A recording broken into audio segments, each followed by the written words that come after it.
Hello student, और स्वागत है आप लोगों का एक बार फिर से मेरे यूट्यूब चैनल पर। अपनी पिछली वीडियो में हमने बात करी थी मोमेंटम और फोर्स के बारे में, और आज हम बात करने वाले हैं उन्हीं टॉपिक पे बेस्ड कुछ न्यूमेरिकल्स की।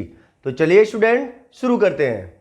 तो स्टूडेंट सबसे पहला क्वेश्चन आप अपनी स्क्रीन पर देख सकते हैं, इसमें दिया हुआ है a body of mass 2 kg is moving with a velocity of 12 metre per second. Means एक बॉडी जिसका मास 2 kg है और वो एक 12 मीटर पर सेकेंड की वेलोसिटी से मूव कर रही है already. Find the momentum of the body. तो स्टूडेंट ये बहुत छोटा सा न्यूमेरिकल है। सबसे पहले आपने देखा कि क्वेश्चन में हमें दिया हुआ है मास ऑफ द बॉडी। मास को हम डिनोट करते हैं एम से, ठीक है स्टूडेंट। तो मैंने यहाँ पे लिख दिया एम इक्वल्स टू 2 kg।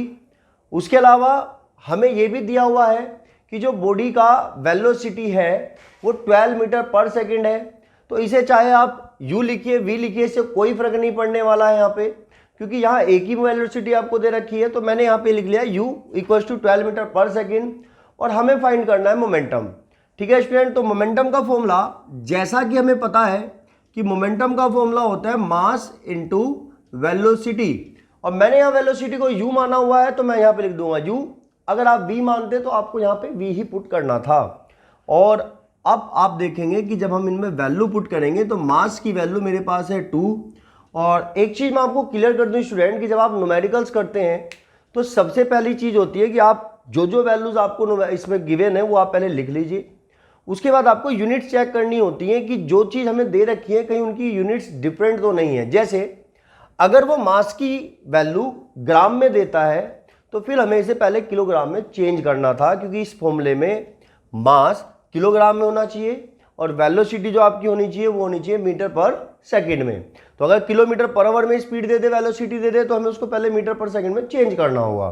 यहाँ ऑलरेडी उन्हीं यूनिट में चीज़ें हैं जिसमें हमें चाहिए।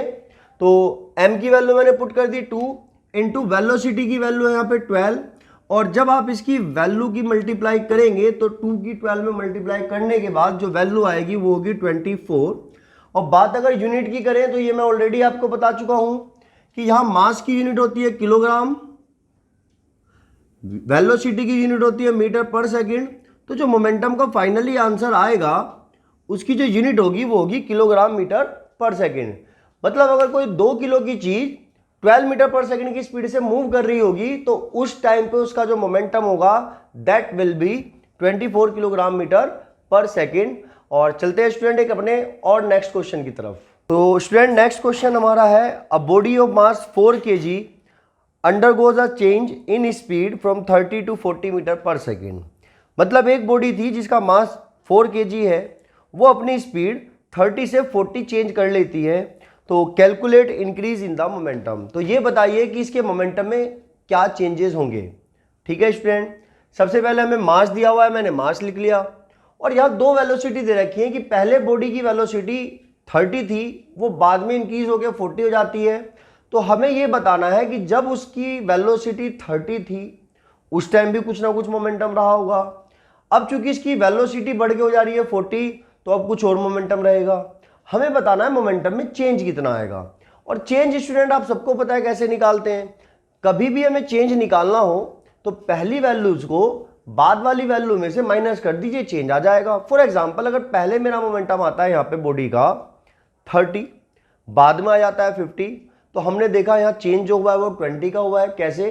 तो बाद वाला जो मोमेंटम 50 है उसमें से 30 माइनस कर देंगे। तो यानी कि हमें यहाँ पे 2 बार मोमेंटम निकालना होगा स्टूडेंट। तो आप देखिए कि सबसे पहले मैं यहाँ निकाल लेता हूँ P1, और चूंकि मोमेंटम का फॉर्मूला मास इंटू वेलोसिटी होता है और मैं P1 निकाल रहा हूँ, यानी कि फर्स्ट कंडीशन में मोमेंटम निकाल रहा हूँ, तो वहाँ वेलोसिटी भी पहले वाली ही लेनी पड़ेगी। तो मैं यहाँ फॉर्मूला लिख के चलता हूँ m इंटू यू, और मास की वैल्यू 4 ही रहेगी इंटू यू की वैल्यू 30। तो ये हो जाएगा 4 की जब आप 30 में मल्टीप्लाई करेंगे 120 किलोग्राम मीटर पर सेकेंड। ठीक है स्टूडेंट। और अब मैं यहां से निकाल रहा हूं P2 की वैल्यू। तो फॉर्मूला चेंज होने वाला नहीं है student, formula mass into velocity लगेगा। तो फॉर्मूला इस बार भी m इंटू वेलोसिटी ही लगेगा। चूंकि इस बार वेलोसिटी को हमने v से डिनोट कर रखा है तो मैं यहां पे लिख देता हूं m इंटू वी।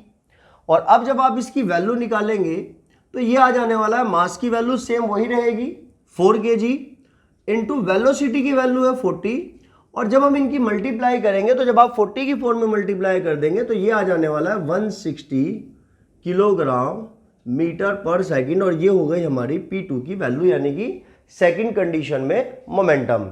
और चूंकि हमें चेंज निकालना है कि मोमेंटम में इंक्रीमेंट कितना हुआ है, तो उसके लिए हम निकालते हैं, हमें निकालना होगा P2 माइनस P1। तो आपने देखा बाद में मोमेंटम 160 हो जा रहा है, पहले मोमेंटम 120 था, तो माइनस कर दीजिए, आ जाएगा 40 किलोग्राम मीटर पर सेकेंड।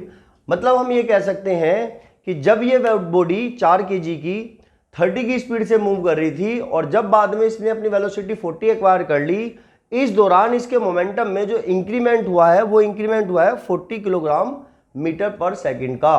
तो स्टूडेंट आई होप आपको इसे क्वेश्चन समझ में आया होगा। अब चलते हैं अपने और नेक्स्ट क्वेश्चन की तरफ। तो नेक्स्ट क्वेश्चन है स्टूडेंट हमारा, how much force is needed to produce an acceleration of 2.5 metre per second square in a body of mass 4 kg। मतलब क्वेश्चन में ये कहा गया है कि अगर कोई 4 kg की बॉडी है और उसमें हमें acceleration 2.5 metre per second square का लाना है, देन हमें कितना फोर्स लगाना होगा ये हमें बताना है। ये हमें पता है कि किसी भी बॉडी में जो एक्सेलरेशन है यानी कि वेलोसिटी में चेंज है वो तब तक आएगा नहीं जब तक हम फोर्स नहीं लगाएंगे।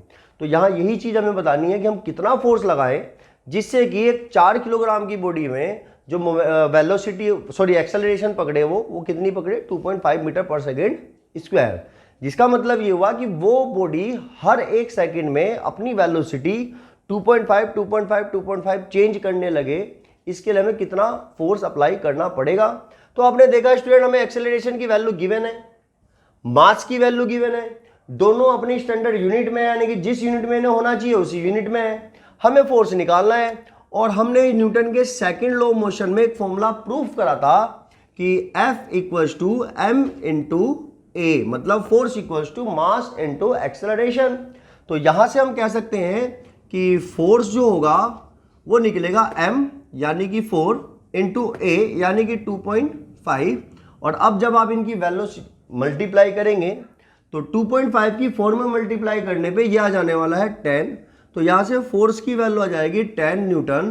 तो इसका मतलब ये हुआ कि अगर हम इस 4 kg की बॉडी पे 10 न्यूटन का फोर्स लगाएं तो ये बॉडी हर एक सेकंड में अपनी वेलोसिटी 2.5 इंक्रीज करती जाएगी जब तक आप इस पे फोर्स लगाते रहेंगे।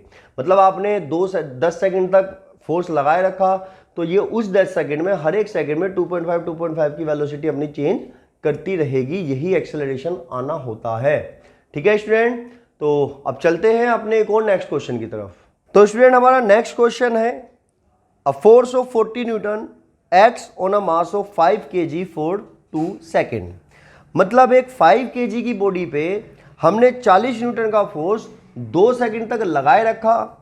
तो find the velocity acquired by the body. तो ये बताइए कि वो बॉडी 2 सेकंड में कितनी वेलोसिटी एक्वायर कर लेगी। सबसे पहली बात, यहाँ ये नहीं दे रखा है कि स्टार्टिंग में बॉडी किस वेलोसिटी से मूव कर रही थी, सीधा ये पूछा है कि वो कितनी वेलोसिटी एक्वायर कर लेगी। तो आपको बाय डिफॉल्ट अपने आप यहाँ इनिशियल वेलोसिटी 0 मान के चलना है। मतलब आपको ये मान के चलना है कि body was initially at rest. तो अभी हमें क्वेश्चन में क्या क्या वैल्यू दे रखी है, हमें फोर्स की वैल्यू दे रखी है 40 न्यूटन, वो मैंने यहाँ लिख लिया। उसके अलावा ये दे रखा है कि जो फोर्स लग रहा है जिस बॉडी पे उसका मास क्या है वो मैंने लिख लिया 5 kg। ये भी बता रखा है कि ये फोर्स कितने सेकंड तक उस पर लगा रखा। मतलब आप इमेजिन कीजिए आपके पास 5 kg की कोई बॉडी और आप उसे 40 न्यूटन के फोर्स से 2 सेकंड तक फोर्स लगाते गए, पुश करते चले गए, तो वो कुछ ना कुछ वेलोसिटी तो इंक्रीज करेगी ना। मतलब पहले वेलोसिटी 0 थी, वो धीरे धीरे कुछ ना कुछ वेलोसिटी इंक्रीज कर लेगी अपनी। तो यानी कि यहाँ पे u की वैल्यू 0 मीटर पर सेकेंड हमने ली है, बता दिया आपको क्यों। और हमें v बताना है, मतलब फाइनल वेलोसिटी हमको बतानी है क्या होगी। तो सबसे पहले हमें ये पता है कि v निकालने के लिए हमें एक्सेलरेशन की जरूरत होगी, क्योंकि जब हम बात इक्वेशन ऑफ मोशन की करते हैं तो v का आपने देखा होगा कि जो फर्स्ट इक्वेशन ऑफ मोशन है v equals to u plus at, वहाँ हमारे पास u होना चाहिए, a होना चाहिए, t होना चाहिए। u और t क्वेश्चन में ऑलरेडी गिवन है, a नहीं दे रखा है, यानी कि जब तक एक्सेलरेशन नहीं निकल के आएगा तब तक v की वैल्यू भी निकलने वाली नहीं है। तो हम सबसे पहले एक्सेलरेशन को फाइंड करेंगे, और ये जो दो वैल्यू दे रखी है एफ और एम। अब इनको यहाँ डांस करने के लिए तो दे नहीं रखा है, इनका भी कुछ ना कुछ रोल होगा। तो स्टूडेंट आपको पता है फोर्स का फॉर्मूला क्या होता है, एम इंटू ए, और चूंकि फोर्स का फॉर्मूला एम इंटू ए होता है तो मैं वही फॉर्मूला यहाँ अप्लाई करने जा रहा हूँ कि as we know F equals to M into A होता है। यहाँ से हमें एफ भी पता है, एम भी पता है, तो ए आ जाएगा यहाँ से, और जो वी का काम बेचारे का अटका हुआ है वो इसीलिए अटका हुआ है कि किसी भी तरह पहले ए आ जाए। तो यहाँ एफ की वैल्यू हम रख देंगे 40 और एम की जगह रख देंगे 5 इंटू एक्सेलरेशन हमें भी नहीं पता। अब चूंकि एक्सेलरेशन निकालना है तो 5 इधर मल्टीप्लाई में है, जब आप इसको दूसरी साइड भेजेंगे तो ये जाने वाला है डिवाइड में, तो जब ये 5 40 के अपॉन में जाएगा तो ए की वैल्यू आ जाएगी 8 मीटर पर सेकेंड स्क्वायर। मतलब जब हम इस 5 kg की बॉडी पे 40 न्यूटन का फोर्स लगाएंगे तब जो इसमें एक्सेलरेशन आएगा वो आएगा 8 मीटर पर सेकेंड स्क्वायर का। और अब हम चलते हैं फर्स्ट इक्वेशन ऑफ मोशन की तरफ, जो कि आपने फर्स्ट चैप्टर में पढ़ा होगा। तो by v equals to u plus a t, यानी कि ये हमारी हुई फर्स्ट इक्वेशन ऑफ मोशन। और अब इसमें से v हमें नहीं पता तो v as it is, u की वैल्यू में पता है 0 प्लस a की वैल्यू अभी अभी हमने फाइंड करी है 8 है, और इनटू टाइम, तो टाइम भी हमें दिया हुआ है 2 है, तो यहां से v इक्वल्स टू आ जाना है, इस 0 का तो कोई रोल नहीं है, तो सीधा आ जाएगा 8 2 16 मीटर पर सेकेंड। मतलब अगर हम किसी 5 kg की बॉडी पे जो कि इनिशियली रेस्ट में है उस पर 40 न्यूटन का फोर्स 2 सेकंड तक लगाए रखें तो वो बॉडी कितनी वेलोसिटी एक्वायर कर लेगी, 60 मीटर पर सेकंड। मतलब 2 सेकंड बाद जब आप उसकी वेलोसिटी देखेंगे तो अब उस बॉडी की वेलोसिटी 16 मीटर पर सेकंड हो चुकी होगी। और अब चलते हैं एक और नेक्स्ट क्वेश्चन की तरफ। तो स्टूडेंट अगला सवाल ये रहा आपकी स्क्रीन पर। इसमें आप देख सकते हैं हमें दिया हुआ है a force of 100 Newton acting on a certain मास। मतलब 100 न्यूटन का फोर्स एक सर्टेन मास, एक निश्चित मास पे, मास का मतलब किसी एक बॉडी पे जिसका कुछ ना कुछ मास होगा उस पर लगता है 4 सेकेंड, 4 सेकेंड तक, and gives it a velocity of 20 metre per second. और उसको ये फोर्स लगने की वजह से जो वेलोसिटी मिलती है वो मिलती है 20 मीटर पर सेकेंड। मतलब उस बॉडी की 4 सेकेंड बाद जो वेलोसिटी है वो हो जाती है 20 मीटर पर सेकेंड। हमारे से यहाँ कहा हुआ है find the mass of the body if the body was initially at rest. मतलब बॉडी का मास बताना है और ये बता दिया कि जो बॉडी है वो इनिशियली रेस्ट में है। अब ध्यान दीजिए स्टूडेंट, आपने अभी तक मास से रिलेटेड एक फॉर्मूला पढ़ा है और वो है F equals to M into A. तो हम ये फॉर्मूला लगा के मास निकालेंगे, लेकिन उसके लिए आपको जरूरत होगी एक तो फोर्स की और एक एक्सेलरेशन की, जो हमारे पास अभी तक नहीं है। तो फिर से वही बात, जो बाकी वैल्यूज दे रखी हैं ये कोई यहाँ डांस करने तो आई नहीं है, तो क्या करेंगी ये सब, ये हमें एक्सेलरेशन की वैल्यू निकलवाने में हेल्प करेंगी। और अगर एक बार आपने एक्सेलरेशन निकाल लिया तो फिर हमारा मास निकलने की वैल्यू भी सोल्व है। मास तो अपने आप हैंड रेज करके कहेगा कि मेरी वैल्यू ये है। तो उसके लिए हमें सबसे पहले ज़रूरत होगी, तो न्यूमेरिकल के बारे में आपको मैंने बता रखा है कि जब हमें कोई न्यूमेरिकल दिया जाए तो सबसे पहले जो वैल्यूज क्वेश्चन के अंदर गिवन है आपको वो लिख लेना चाहिए। तो क्वेश्चन में हमें फोर्स दिया हुआ है कि 100 न्यूटन का फोर्स लग रहा है तो F की वैल्यू 100 लिख ली। उसके बाद दिया हुआ है कि ये जो 100 न्यूटन का फोर्स है ये 4 सेकेंड तक लग रहा है तो टाइम की वैल्यू यहाँ 4 सेकेंड दे दी।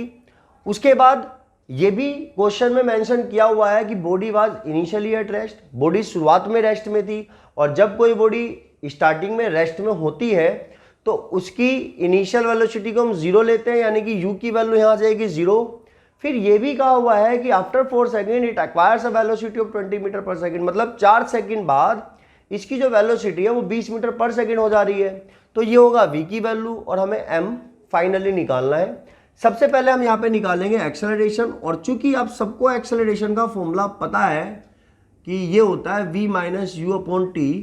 एक्सेलरेशन क्यों निकालना पड़ रहा है ये मैंने आपको बता दिया, क्योंकि उसके बिना मास नहीं निकलने वाला है। तो सबसे पहले हम एक्सेलरेशन का ये फॉर्मूला लगा के चलते हैं। तो यहाँ एक्सेलरेशन इक्वल्स टू हो जाएगा v, इसकी जगह v की वैल्यू रिप्लेस कर दीजिए 20 माइनस u की जगह वैल्यू रिप्लेस कर दीजिए 0, और टाइम की वैल्यू है यहाँ पे 4 सेकेंड। और अब आप थोड़ा सा इसको और सोल्व करेंगे तो 20 माइनस 0 ये आ जाने वाला है 20, और अपॉन में जो 4 है वो एज इट इज, और 4 से 20 आप सबको पता है कितनी बार में कटेगा, 5 बार में। तो एक्सेलरेशन की जो वैल्यू यहाँ पे आएगी वो आएगी 5 metre per second square. But हमें फाइनली जो निकालना है वो m निकालना है। तो अब हम फॉर्मूला लगा के चलते हैं फोर्स का, और फोर्स का फॉर्मूला होता है m into a. So we will put the values whatever we know. तो फोर्स की जगह हम वैल्यू पुट करेंगे, हमें पता है 100 इक्वल्स टू मास की वैल्यू में नहीं पता तो ये रहने वाला है as it is into acceleration. तो एक्सेलरेशन की वैल्यू अभी हमने फाइंड करी है 5 आई है, तो मैं यहां रख सकता हूं 5।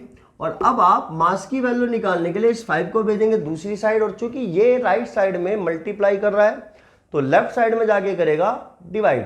तो ये 100 के अपोन में चला जाएगा 5, यानी कि मास की वैल्यू हो जाएगी 100/5, और 5 से 100 20 बार में कैंसिल, तो यानी कि मास की वैल्यू आ जाएगी 20 kg। तो मतलब यहाँ जिस बॉडी की बात चल रही थी उसका जो मास होगा वो होगा 20 किलोग्राम। तो आई होप स्टूडेंट आपको ये क्वेश्चन भी समझ में आया होगा। और अब मैं आपको दो थोड़े से टफ लेवल कह सकते हो, यहाँ पे थोड़ा सा इनसे लेवल बड़ा है, ऐसे क्वेश्चन कराने जा रहा हूँ। तो चलिए स्टूडेंट चलते हैं अपने नेक्स्ट क्वेश्चन की तरफ। तो स्टूडेंट अगला क्वेश्चन आपकी स्क्रीन पे जो है इसको थोड़ा सा आप ध्यान से अंडरस्टैंड कीजिएगा। इसमें दे रखा है a force of 6 Newton acts on a body. एक 6 न्यूटन का फोर्स एक बॉडी पे एक्ट करता है ऑफ मास 1.5 kg, और जिस बॉडी पे ये फोर्स लगाया जा रहा है उस बॉडी का मास 1.5 kg है, and it is acting for 2 second. मतलब ये जो फोर्स है उस बॉडी पे 2 सेकेंड तक लगाया गया। Assuming the body to be initially at rest, ये मानते हुए कि जो बॉडी है वो इनिशियली रेस्ट में है, देन फाइंड, और आपको दो चीजें निकालनी है। ए पार्ट में आपको फाइंड करना है its velocity when the force stop acting, यानी कि जब इस बॉडी पे हम फोर्स लगाना बंद करेंगे 2 सेकेंड बाद फोर्स बंद हो जाएगा, तो उस टाइम इस बॉडी की वेलोसिटी क्या हो चुकी होगी। एंड पार्ट बी, तो इसमें मैं बताना है what will be the distance covered in 5 second after the force starts acting. तो स्टूडेंट थोड़ा सा आप इसके सेकंड पार्ट को ध्यान से समझिएगा। उसमें कह रखा है कि इस बॉडी को, ये बॉडी कितनी डिस्टेंस कवर करेगी आफ्टर 5 सेकेंड, मतलब स्टार्ट होने के 5 सेकेंड बाद ये कितनी डिस्टेंस ट्रेवल करेगी। तो यहाँ आपको 2 टाइम दे दिए स्टूडेंट। पहले केस में ये बताया कि जो फोर्स लगा है वो 2 सेकेंड तक लगा है सिर्फ, लेकिन यहाँ पूछा क्या है कि वो 5 सेकेंड में कितनी डिस्टेंस ट्रेवल करेगा। सबसे पहले हम फर्स्ट पार्ट की बात करते हैं। उससे पहले जैसा कि आपको हर बार की तरह बता रखा है कि जो भी वैल्यूज हमें गिवन है सबसे पहले हम वो लिख लेंगे। तो मैंने यहाँ लिख लिया है कि जो फोर्स है वो 6 न्यूटन है, आपको 6 न्यूटन का फोर्स दे रखा है। उसके अलावा मास जो है वो 1.5 kg दिया हुआ है, टाइम 2 सेकेंड दिया हुआ है पहले केस में, और ये भी कह रखा है कि बॉडी जो है इनिशियली रेस्ट में थी, तो यानी कि शुरुआती वेलोसिटी जिसको हम यू कह दिया करते हैं वो 0 मीटर पर सेकेंड होगा। फर्स्ट पार्ट में हमें बताना है कि जब इस पे फोर्स लगना बंद होगा तब इसकी वेलोसिटी क्या होगी, यानी कि हमें फाइनली वेलोसिटी की वैल्यू बतानी है। तो v आप सबको पता है कि तब तक नहीं निकलने वाला है जब तक a नहीं निकलेगा, अभी हमने एक क्वेश्चन में किया था। तो सबसे पहले जरूरत हमें है एक्सेलरेशन की। तो मैं यहाँ पे पहले फॉर्मूला लगाने जा रहा हूँ फोर्स का, और फोर्स का फॉर्मूला होता है m इंटू ए, और ये फॉर्मूला इसलिए लगा रहे हैं क्योंकि हमें F भी पता है, M भी पता है, और यहां से हम A को बड़ा इजीली फाइंड कर लेंगे। तो फोर्स की जगह पे आप रखेंगे 6, M की जगह आ जाएगा 1.5, और एक्सेलरेशन अभी तक हमारे लिए अननोन है, हमें नहीं पता। अब A की वैल्यू निकालने के लिए 1.5 को आपको भेजना पड़ेगा दूसरी साइड, और जब ये दूसरी साइड जाएगा तब ये इधर मल्टीप्लाई में इधर डिवाइड करेगा। तो एक्सेलरेशन की वैल्यू आ जाने वाली है 6/1.5, और जब पॉइंट हटाएंगे ऊपर 0, 15 से 60 कट जाने वाला है 4 बार में, यानी कि हमारे एक्सेलरेशन की वैल्यू आ जाएगी 4 मीटर पर सेकेंड स्क्वायर। तो ये आई हमारे एक्सेलरेशन की वैल्यू। और अब मैं लगाने जा रहा हूं इसमें फर्स्ट इक्वेशन ऑफ मोशन का फॉर्मूला, जो कि आपको पता है क्या है। तो by v equals to u plus 80, और यहां आपको पता है कि v हमें फाइंड करना है, तो v तो रहने वाला है एज इट इज, u 0 दिया हुआ है प्लस a, तो a को हमने अभी फाइंड करा है 4 आया है, वो मैं यहां पुट कर दे रहा हूं। और t टाइम की वैल्यू फर्स्ट केस में 2 सेकेंड है तो आप 2 पुट करेंगे, तो v इक्वल्स टू आ जाने वाला है, 0 का कोई मतलब नहीं है लिखने का, 4 2 8 मीटर पर सेकेंड। मतलब इस बॉडी पे जब हम फोर्स लगाना बंद कर देंगे तब इसकी जो वेलोसिटी होगी वो होगी 8 मीटर पर सेकेंड। और अब स्टूडेंट आप इस बात पे ध्यान दीजिए कि हमने फर्स्ट लॉ ऑफ मोशन में क्या पढ़ा था। तो हमने पढ़ा था कि अगर कोई बॉडी रेस्ट में है तो वो रेस्ट में ही रहेगी, अगर कोई बॉडी मोशन में है तो वो उसी स्पीड से मोशन करती रहेगी जिस स्पीड से वो मोशन कर रही है, तब तक जब तक इस बॉडी पे कोई फोर्स ना लगे। ठीक है, तो हमने इस बॉडी पे 2 सेकंड तक फोर्स लगाया और उसके बाद छोड़ दिया, और 2 सेकंड बाद हमने उसकी वेलोसिटी कितनी कर दी, 8 मीटर पर सेकंड। तो इसका मतलब ये हुआ जब तक इस बॉडी पे कोई दूसरा फोर्स नहीं लगता तब तक ये बॉडी 8 की ही स्पीड से चलती रहेगी। आपको पता है, यानी कि इसमें या तो फ्रिक्शनल फोर्स लगना चाहिए या XYZ किसी भी तरह का कोई ना कोई ऐसा फोर्स लगना चाहिए जो इसकी वेलोसिटी को चेंज करे। लेकिन अभी हमें इस क्वेश्चन के अंदर ऐसा कुछ नहीं कह रखा है कि इसके ऊपर बाद में भी कोई फोर्स एक्ट करता है। तो हम तो यही लेके चलेंगे कि भाई इस बॉडी ने 8 मीटर पर सेकंड की वेलोसिटी एक्वायर कर ली है और अब ये अगले कुछ सेकंड तक जब तक इस पे फोर्स ना लगे तब तक ये इसी वेलोसिटी से मूव करने वाली है। और ये बात हमें सोल्व करवाएगी सेकंड पार्ट इसका। तो अब इसके सेकंड पार्ट की तरफ चलते हैं। तो स्टूडेंट बी पार्ट में आपको पता है क्या क्या रखा है कि ये 5 सेकंड में कितने डिस्टेंस ट्रेवल करेगी। अब मैं आपसे एक चीज पूछता हूं कि अभी जब तक आप लोगों ने 9th क्लास में ये इक्वेशन ऑफ मोशंस नहीं पढ़ी थी तब तक आप डिस्टेंस कैसे निकालते थे। तो डिस्टेंस का हमने एक सिंपल सा फॉर्मूला पढ़ा था, स्पीड इनटू टाइम। यानी कि जब भी हमें डिस्टेंस निकालनी होती थी हम ये बेसिक सा फॉर्मूला लगाते थे, स्पीड इनटू टाइम, और वो फिर फॉर्मूले से हम सोल्व कर लेते थे। लेकिन स्टूडेंट वो जो फॉर्मूला है आप ध्यान दीजिएगा वो सिर्फ उस कंडीशन के लिए बना है जब बॉडी बिना अपनी स्पीड चेंज करे भागती रहती है। मतलब एक बॉडी 20 की स्पीड से ही चलती जा रही है और कोई भी स्पीड में चेंजेस नहीं आ रहे हैं। अब मान लिया वो 20 की स्पीड से 5 सेकंड तक चलती रही तो आप उसकी डिस्टेंस कैसे निकालेंगे, स्पीड इनटू टाइम के अकॉर्डिंग 20 इंटू 5। सिंपल सा एक बेसिक सा फॉर्मूला था। तो इस बात को अपने माइंड में सेट कर लीजिए कि distance equals to speed into time. ये फॉर्मूला तब लगता है जब कोई भी बॉडी बिना अपने स्पीड में चेंजेस करे भागती रहती है। लेकिन हमने यहां पे ये देखा कि भाई ये बॉडी स्टार्टिंग के 2 सेकंड तक इस पे फोर्स लग रहा है तो इसकी तो वेलोसिटी में चेंजेस आएंगे। यानी कि शुरू के 2 सेकंड तक तो ये बॉडी भागने वाली है अपनी स्पीड चेंज करते करते, और जो उसके बाद के 3 सेकंड हो गए, 5 में से 3 सेकंड, वो उसके बाद भागने वाली एक फिक्स स्पीड से। तो मैं यहां इस 5 सेकंड को 2 हिस्सों में बांट दे रहा हूं और मैं सबसे पहले बात कर रहा हूं फॉर फर्स्ट 2 सेकंड। मतलब पहले हम बात करेंगे शुरू के 2 सेकंड की। अगर इस बॉडी पे फोर्स 3 सेकंड तक लगता तो हम यहां फिर शुरू के 3 सेकंड की बात अलग करते, बाद के 2 सेकंड की बात अलग करते। इस बॉडी पे फोर्स लगता 4 सेकंड तक तो फिर हम 4 सेकंड की बात अलग करते, और जब इस पे फोर्स लगना बंद हो जाता उसके बाद की बात अलग करते। फिलहाल यहाँ 2 सेकंड तक फोर्स लगा है इसलिए मैं पहले बात कर रहा हूँ शुरू के 2 सेकंड की। तो शुरू की 2 सेकंड में कितनी डिस्टेंस ट्रेवल करेगी उसके लिए हमें इक्वेशन ऑफ मोशन लगाना पड़ेगा, क्योंकि उसमें s निकालोगे आप तभी आपको पता लगेगा कि इस 2 सेकंड में वो कितनी डिस्टेंस ट्रेवल करेगी। उसके लिए हमारे पास हमने देखा कि एक्सेलरेशन की वैल्यू हमारी आ गई थी 4 मीटर पर सेकंड स्क्वायर शुरू के 2 सेकंड में। उसके अलावा बॉडी हमारी रेस्ट में थी तो u की वैल्यू हम 0 मीटर पर सेकंड के, और फिर हमने v निकाला था तो v की वैल्यू अभी हमारी आई थी 8 मीटर पर सेकंड। ठीक है स्टूडेंट, और टाइम हमें पता ही है कि जब हम बात शुरू के 2 सेकंड की कर रहे हैं तो टाइम की वैल्यू यहाँ हो जाएगी 2 सेकंड। और चूंकि इस 2 सेकंड में बॉडी अपनी वेलोसिटी इंक्रीज करते करते भागी है तो यहाँ आपको इक्वेशन ऑफ मोशन ही लगाना पड़ेगा। आप यहाँ distance equals to speed into time formula नहीं लगा सकते क्योंकि यहाँ बॉडी एक फिक्स स्पीड से नहीं भागी है। तो अब हमारे पास s निकालने के लिए 2 इक्वेशन ऑफ मोशन है, क्योंकि फर्स्ट इक्वेशन ऑफ मोशन में s नहीं आता तो वो लगाने से कोई फायदा नहीं है। मैं यहाँ लगाने जा रहा हूँ सेकेंड इक्वेशन ऑफ मोशन। तो by s equals to ut plus half at square. तो यहां से मैं s निकालने वाला हूं, उसके लिए जो जो वैल्यू मुझे पता है मैं पुट कर दूंगा। जैसे u की वैल्यू 0 है, इंटू टाइम की वैल्यू 2 है, plus 1/2 as it is into a भी हमने 4 निकाला था तो a की वैल्यू 4 और टाइम 2 है तो 2 का यहां पे आ जाएगा स्क्वायर। ठीक है स्टूडेंट, दोबारा मैं आपको बता रहा हूँ, इनमें से जिस की वैल्यू जो जो हमें पता वो पुट कर दिया हमने। अब s इक्वल्स टू इन दोनों का जो प्रोडक्ट है वो तो फाइनली हो जाने वाला है 0, क्योंकि 0 इंटू 2 0। यहाँ 2 से आप 4 को डिवाइड दे सकते हैं 2 बार में, तो यहाँ बचने वाला है 2 इंटू 2 का स्क्वायर 4, और फाइनली s इक्वल्स टू आ जाएगा 4 2 जा 8, और 8 में आप 0 ऐड करिए तो ये 8 मीटर ही रहने वाला है। मतलब साफ है स्टूडेंट कि इस बॉडी ने शुरू के 2 सेकंड में जो डिस्टेंस ट्रेवल करी है वो है 8 मीटर।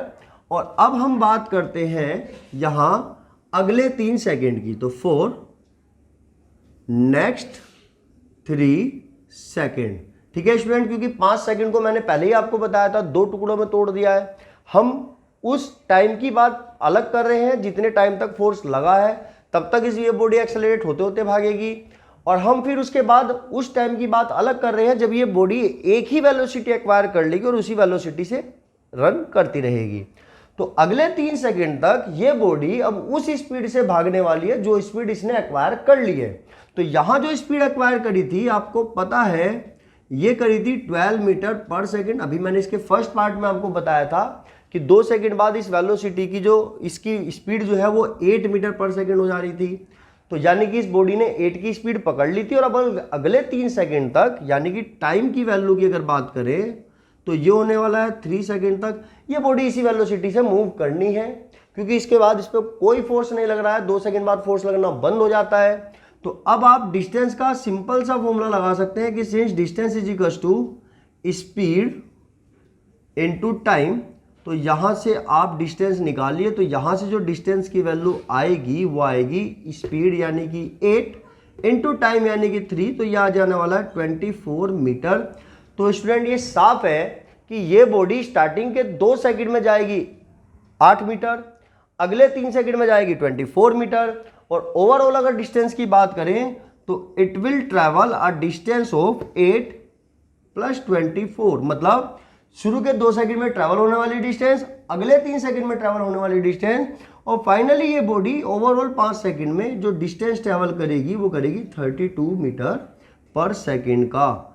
और यही हमारा फाइनली आंसर है। तो मैं आपको एक बार फिर से यहाँ रिमाइंड कराना चाहता हूँ कि जब भी हम बात ऐसी कंडीशन की करते हैं जहां बॉडी ट्रैवल तो कर रही है लेकिन एक फिक्स स्पीड से चलती जा रही है, तब आप डिस्टेंस निकालने के लिए फॉर्मूला लगाएंगे स्पीड इनटू टाइम। और अगर वो बॉडी एक्सेलरेट होते होते डिस्टेंस ट्रैवल कर रही है तो उस कंडीशन में आपको डिस्टेंस निकालने के लिए इक्वेशन ऑफ मोशन का ही यूज करना पड़ेगा। ठीक है स्टूडेंट, और अब चलते हैं अपने लास्ट क्वेश्चन की तरफ। तो स्टूडेंट इस लास्ट क्वेश्चन को बहुत ध्यान से समझिएगा, बच्चों को इस क्वेश्चन में बहुत ज़्यादा प्रॉब्लम रहती है। और लास्ट क्वेश्चन आप अपनी स्क्रीन पर देख ही रहे हैं। इसमें दिया हुआ है force of 10 newton produces an acceleration of 20 metre per second square on a mass m1। मतलब एक 10 न्यूटन का फोर्स एक बॉडी पे जिसका मास m1 है उस पर लगाया जाता है, जिसकी वजह से इसमें एक्सेलरेशन आ जाता है 20 मीटर पर सेकेंड स्क्वायर का, and an acceleration of 30 metre per second square on a mass m2। यानी कि जब यही सेम फोर्स 10 न्यूटन का यही सेम फोर्स दूसरी बॉडी जिसका मास m2 है उस पर लगाया जाता है तो उसमें एक्सेलरेशन आता है 30 मीटर पर सेकेंड स्क्वायर का। तो अब हमें बताना है what acceleration would the same force provide if both the masses are tied together.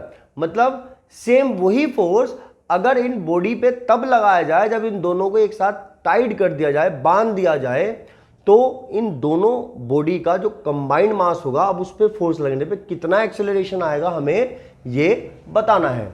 तो यानी कि हमें अलग अलग एक्सेलरेशन दिया हुआ है कि जब हम पहली बॉडी पे फोर्स लगा रहे हैं उसमें एक्सेलरेशन आ रहा है 20 मीटर पर सेकेंड स्क्वायर का, दूसरी बॉडी पे फोर्स लगा रहे हैं उसमें एक्सेलरेशन आ रहा है 30 मीटर पर सेकेंड स्क्वायर का।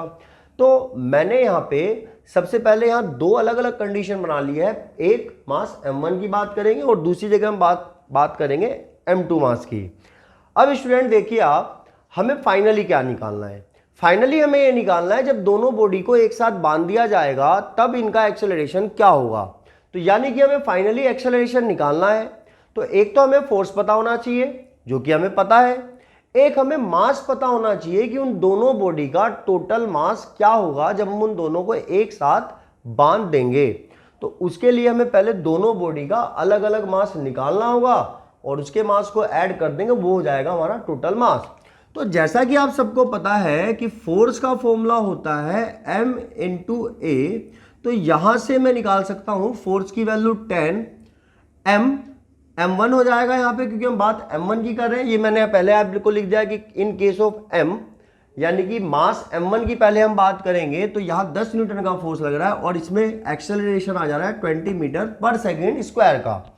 और अब जब हम ये फॉर्मूला लगाएंगे तो यहाँ a की वैल्यू आप पुट कर सकते हैं 20। अब a को 20 को इधर भेजिए, तो ये m1 की जो वैल्यू है वो आ जाने वाली है 10/20, और जो कि सोल्व होने के बाद 1/2 kg आ जाएगी। 0 से 0 काट देंगे हम, तो यानी कि जो पहली बॉडी है वो तो है 1/2, जिसको हम हाफ kg भी कह सकते हैं। और अब चलते हैं दूसरे केस की तरफ। तो बात मास m2 की करें तो फोर्स उस पर भी 10 न्यूटन का लग रहा है, लेकिन उसमें एक्सेलरेशन आ रहा है 30 का। तो मैं यहां से फिर से यही फॉर्मूला लगा रहा हूं, F = ma। इस बार F की वैल्यू 10 पुट करेंगे, मास इस बार m2 है और एक्सेलरेशन है 30। तो 30 को जब इधर भेजेंगे तो m2 = हो जाने वाला है 10/30। तो यहाँ 10 से 10 कटेगा और ये m2 की वैल्यू आ जाने वाली है 1/3 kg। ठीक है स्टूडेंट, तो आपने ये देखा कि जो पहली बॉडी है वो है 1/2 kg की, दूसरी बॉडी जो है वो है 1/3 kg की। और अब हम यहां बात करने वाले हैं इसके कंबाइंड कंडीशन की।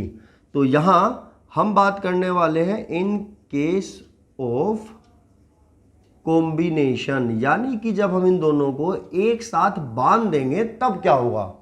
तो तब फोर्स तो स्टूडेंट अभी भी 10 न्यूटन का ही लगेगा, क्योंकि उसने क्वेश्चन में साफ साफ कह रखा है कि what acceleration will provide the same force when it apply on the mass together. मतलब जब दोनों को एक साथ बांध दिया जाएगा और सेम यही फोर्स लगे। सेम यही फोर्स का मतलब है 10 न्यूटन का फोर्स लग रहा था, 10 न्यूटन का ही फोर्स लगता रहे, तो क्या एक्सेलरेशन आएगा। तो फोर्स तो यही लगने वाला है, लेकिन बात मास की करें तो अब जो इनका टोटल मास होगा वो होगा m1 प्लस m2। तो सबसे पहले हम यहाँ पे मास की वैल्यू निकाल ले रहे हैं। तो जो टोटल मास होगा वो होगा 1/2 यानी कि m1 प्लस 1/3 यानी कि m2। इन दोनों को आपको सोल्व करना आता होगा, फ्रैक्शन नंबर को जैसे सोल्व करते हैं। तो मास = हो जाएगा 2 और 3 का एलसीएम, आप सबको पता है 6, फिर ये 3 1 जा 3 प्लस 2 1 जा 2। फाइनली मास की वैल्यू आ जाएगी 3 और 2 5/6 kg। मतलब जब हम इस दोनों बॉडी को एक साथ बांधेंगे तो उनका मास आने वाला है 5/6 kg। और अब फिर से आप फॉर्मूला लगाइए F = m × a का। इस बार भी फोर्स 10 है, मास इस बार हमारा जो टोटल मास आया है वो है 5/6 और इंटू a की वैल्यू हमें नहीं पता, फाइंड करनी है। तो a की वैल्यू निकालने के लिए इन दोनों वैल्यू को आप उधर भेजिए। 6 इधर डिवाइड कर रहा है, दूसरी साइड जाके मल्टीप्लाई करेगा। 5 इधर मल्टीप्लाई कर रहा है, दूसरी साइड जाके डिवाइड करेगा। मतलब 10 के साथ 6 तो आ जाना है मल्टीप्लाई में और 5 आ जाना है डिवाइड में, और ये = a। तो 5 से जो 10 है वो 2 बार में कैंसिल हो जाएगा और 6 2 जा 12, यानी कि एक्सेलरेशन की वैल्यू फाइनली आने वाली है 12 मीटर पर सेकेंड स्क्वायर। मतलब साफ है स्टूडेंट कि जब आप इन दोनों बॉडीज को एक साथ बांधें और उन दोनों पे फोर्स लगाएं सेम 10 न्यूटन का, तो अब उस बॉडी में जो एक्सेलरेशन आएगा वो आएगा 12 मीटर पर सेकेंड स्क्वायर का। तो आई होप स्टूडेंट आपको ये क्वेश्चन समझ में आए होंगे। उसके अलावा अगर आपको कोई भी डाउट रह जाता है तो आप प्लीज़ कमेंट सेक्शन में ज़रूर लिखिएगा। और स्टूडेंट इस चैनल को सब्सक्राइब करना ना भूलें और दूसरों को भी रिकमेंड करना ना भूलें, जिससे कि जितने भी बच्चे जो अपनी 9th क्लास की 10th क्लास की तैयारियां कर रहे हैं उनको घर बैठे बैठे इस कोविड-19 के पैंडेमिक टाइम में बहुत हेल्प मिले। तब तक के लिए स्टूडेंट थैंक यू।